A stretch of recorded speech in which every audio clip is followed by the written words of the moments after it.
collabo nshobora gushira hanze ya mbere shobora nko kuzoza mu kwezi kwa gatanu cyangwa kwa gatandatu mu bihe bya sama mu mukanda arashoboye cyane niwe muntu numva ko ashobora gufitinga mu ndirimbo gusa nari nagiye ngiye kuyikora ari yiwanje jenyine gusa byahindukiye muri studio nyine mode y'abaririmbyi ukuntu hinduka to business zobikagara nayo cyane jewe gospel nayikora nyine atari ikintu numva yuko nshobora kuzobandanya gusa wamenga ahubwo ndi muri practice yo kwiga ibintu byo kuririmba kubera yuko narabikora nyine gusa naho nabikora. Salut la famille, vous allez bien? Meze neza. Kuri mikroni Katia Benita, cameraman nawe ni Dosia. Ndabibutsa kugira subscribe kuri channel yacu ya YouTube ariyo ya Ndaha TV. Mama je gukora ikiganiro basha mukora ikiganiro murakireba mukagiheza pana kugiciriza hagati no si vyiza. No musi ndafise umutumire ko nama mfise abatumire nama nabazaniye ibintu byinshi kandi vyiza ntabicisha amajambo. Reka ndamuramutse abidondore hama tuyage atubwire byinshi ndabaramukije. Salut. Umeze neza? Turashima Imana. Urashobora kuramutsa akora gukurikirana ubidondore ubibwire. Ya ndabaramukije cyane. Imana ikomeze kubagirira neza. Jenny Mupati Octavo aka Mr Zaya aka ICAKA. Mupati Octavo rero yatwakiriye mu modoka tuzi ko ari wiwe tuzi bane tuzi narakimwe tuzi. Okay gusa ndafite byinshi ndamubaza uno munsi ashoboye kuduha umuco. Mupati Octavo. Mazina yo kuri witwa gute? Ngira umuvugizi Patrick uri umurundi? Ndi umurundi mu muziki. Ya nationalité niyo ndiko ndakubaza. Okay, je suis congolais. Congolais? Yeah. Sûr? Oui. Kumukuvuga rero kuvuga nk'abandi. Ndabavuga none. Je ndi umukongomani. Yego. Urabinyemeje? Yego. Sawa, aho ni bon. Mupati Octavo afite imyaka imyaka yanjye ntivugwa. Oya yimbwire vrai. Ntivugwa mu izina. Oyivugwa mu ndirimbo basiririmbe. Imyaka yanjye gusa icyo nabwira cyo imyaka ndayifise kandi si mike kandi si myinshi gusa iri hejuru ya 20 buke. Mupati mwarize? Yego. Mufise diplome? Ndayifise n'ibindi biri hejuru yayo. Murashaka kubitubwira? Ibyo ni bitubwire. Ndacyari muri university. Uraciga bigahe? Kwishuri. Yijyahe? Ishuri twese turiga? Ekwato. Okay. Mu kutangura kuririmba wabitanguye ryari umwaka wa ryari byagenze gute? Gutangura kuririmba nabitanguye kira sana gusa ahubwo natanguye gushira ahagaragara muri 2018 mugapana cyane ko nari nkiri muri gospel. Hama muri 2020 no nacenje muri sekira ariho byaciye bimenyekana cyane. 2020 niho waguye? Sinaguye 2020. Eka n'ugwayogo ko 2020 yarimo n'ibintu byinshi. Nigiki cagutumye uva muri gospel uja muri sekira nkuko mubivuga? Nigiki cabitumye?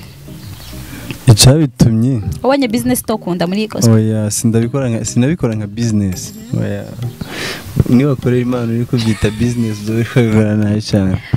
Jewe gospel nayikora nyine atari ikintu numva yuko nshobora kuzobandanya gusa wamenga ahubwo ndi muri practice yo kwiga ibintu byo kuririmba kubera yuko narabikora nyine gusa naho nabikora neza rero ndagurimbira karimba ka gospel ujana. Narigeze kumva ko wigeze kuja kuri stage imwe na Israel mbonye. Yumva ko byari bikaze kamwe. Muga rero sekira ni ari focus yanje. Washaka kuduha acapella turabigusavye ushaka kuduha acapella ndiri agaparti gato ko mucaka. Icyaka mfite niyagira umbwira ngo nibuke kwigerera erega nanjye ndawera sishaka n'uwo dusangira. Neza mengo ni ya gospel nyene. Ndirimbo nyene zo muri gospel ni kwa kundi nyene. Mupati rigeze kumumanika? Oya. Kubera iki ufite apparence duma urafise ukuntu ushaka gusaba ngendana bama? Je saba jama bamanike. Barari kweri muga je ntavyo nigeze njamo. Gusa je narakinye ikintu bita judo. Iyo uri kuraririmba nigikuba ushaka gushikiriza abakunzi bawe? Message iri mu ndirimbo. Mbwira message iri mu ICAKA. ICAKA ICAKA ririmo message ukabutana ndayizi none norinda ndayikubaza ntayizi ndayizi message iri mu ICAKA urana umupapa hajyana urana muri video biri explica byonyene numupapa yitwara nabi imbere y'umugore wiwe urumva agataha amajoro yaburiwe cyane ari horofo urumva akamufata nabi n'ibikenewe byose ntabikore fresh urumva hajya izo ni message zari muri yo ndirimbo muga muri couple ya kabiri bacakubwira ukuntu nyene yisubiye ko atazosubira gutaha amajoro Mupati ushaka gushika he niyihe vision yawe kuko turumva watanguye mu 2018 mu 2018 wararirimbye bon uhereye muri gospel mugabo wamenyekanye mu barundi bose watumye umenyekana kuko guhera ndibaza imbere yo muri Zaya ntiyarizwe cyane ndirimbo waruzwi cyane kwito wewe ari abari banze mugasi we waruzwe mugabo sico kimwe n'ubu nico ndiko ndavuga no kuvuga ijya Zaya yaguciriye inzira Zaya kweri ni kiraro okay ni kiraro rero kubera iki wifuje gukorana kiriko mu barundi bose kandi bica biba biciyemo akaba ari wagucira n'inzira bishobora kugenda neza urumva abantu kumenya Kiriku arashoboye cyane nabana bivuze mu zindi interview arashoboye cyane Kiriku gusa nyine ijya ndirimbo nkiriho ndayikora ukuntu twabaye inshuti cyane na management yiramfasha kugira ngo bamume si ibintu byaciye mu bintu byo kuvuga ngo twishure tugire iki byabaye mu by'urukundo gusa ku ego umukanda arashoboye cyane niwe muntu numva ko ashobora gufitinga mu ndirimbo gusa nari nagiye ngiye kuyikora ari yiwanje jenyine gusa byahindukiye muri studio nyine mode y'abaririmbyi hari ukuntu ihinduka to wibona he mu 2025 muri 2025 nzoba sinzi ko bizoba bigeze kure fo iyo nambwira 2020 turimo gusaba oya kuko ndakubwira muri kazoza kuko ndakubwiye ivyubu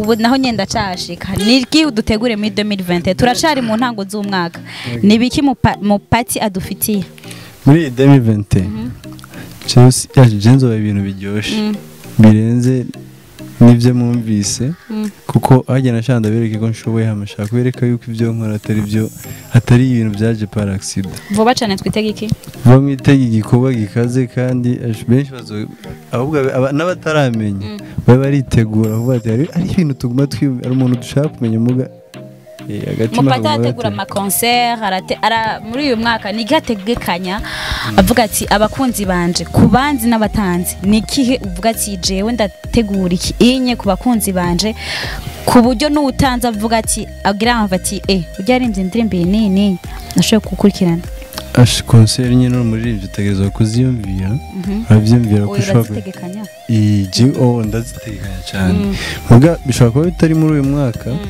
Abo muri 2022 byo barakarusha mugano uyu mwaka nzopata 2022 iki gituba muri 2021 atatoba iyo nzo concert amashure uburyo niki so uburyo kasi ishure gusa ega concert je ndanga gutegura ikintu ngo kibara akantu gatoya shaka negura ikintu biza bitujugumiza abamvuga ati bya bintu umuntu akora ni biki ahumva je shaka gukora ibintu byo kugwego kabisa byo kugwego hama muri 2020 rero muga iyi 2020 ikintu ndabemereye nzoba ibikorwa bikaze vraiment nka collabo ziri hejuru cyane pana zisanzwe aho zikaze oya baririmbyi international canke na international nabo ngaba barimo muga cyane abo hanze none nkizo collabo zikomako tuzitegeye ari vuba nko mu mezi nkangahe ndafise kalendare yanje ndiko ndakorerako urumva mugabo birakabanga Jenda ngakwibi urazi kwibibanga